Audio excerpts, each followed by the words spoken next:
How to do your taxes on TurboTax as LLC.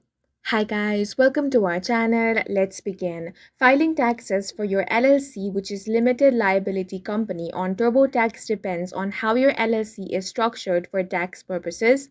The first thing you want to do is determine your LLC tax classification. Then, depending on that, you want to choose the right version of TurboTax. Now, log into your TurboTax account and start a new return. Then enter your LLC name, EIN, and business type.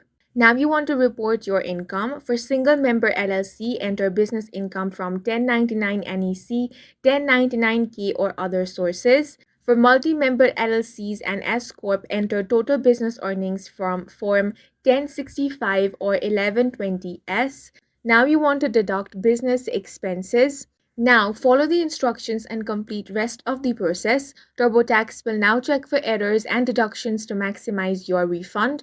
Then you can e-file your return, and that's it for this video. If you found it helpful, please make sure to hit the like button and subscribe for more videos like this.